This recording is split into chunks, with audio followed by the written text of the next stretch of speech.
सम्मान पाने से पहले सम्मान देना बहुत जरूरी है। घर में बड़े बुजुर्गों का होना किसी वरदान से कम नहीं होता।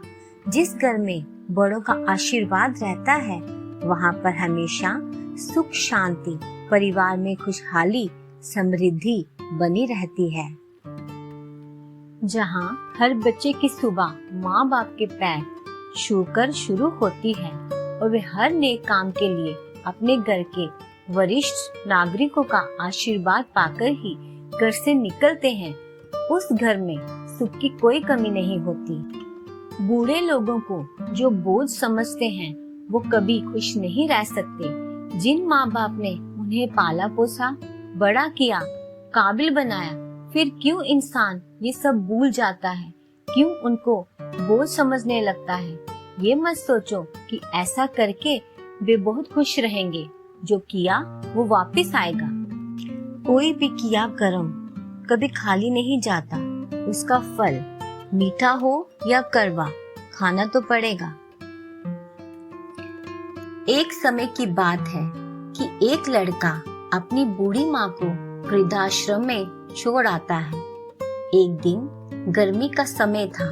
उसकी माँ को बहुत ही गर्मी लग रही थी। उनका पंखा खराब हो गया था।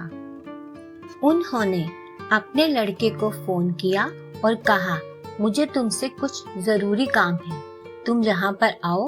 लेकिन उस लड़के ने कहा कि मेरे पास समय नहीं है, इसलिए मैं नहीं आ पाऊंगा। फिर अगले दिन उसकी माँ ने उसे फिर फोन किया। तभी उस लड़के ने कहा कि माँ, मेरे पास समय नहीं है, मैं नहीं आ पाऊंगा। फिर भी मैं शाम को समय निकाल कर आने की कोशिश करूंगा। शाम को वह लड़का वृद्धाश्रम में अपनी माँ के पास पहुंचा और कहता है कि माँ, जल्दी बोलिए, आपको मुझसे क्या काम है, मेरे पास समय नहीं है। तभी माँ कहती है कि किसी मैकेनिक को बुलवाकर इस खराब पंखे को सही करवा दो।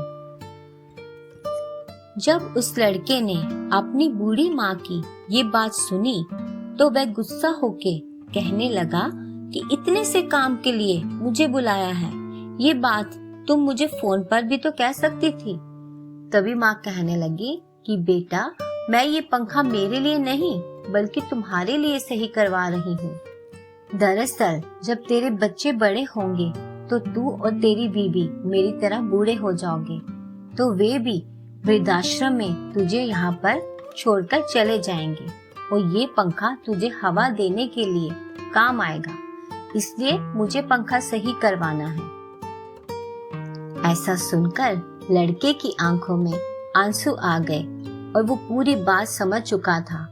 हम सभी को अपने माँ बाप को सम्मान देना चाहिए, उनकी इज्जत करनी चाहिए, उनकी हर तरह से बुढ़ापे में मदद करनी चाहिए।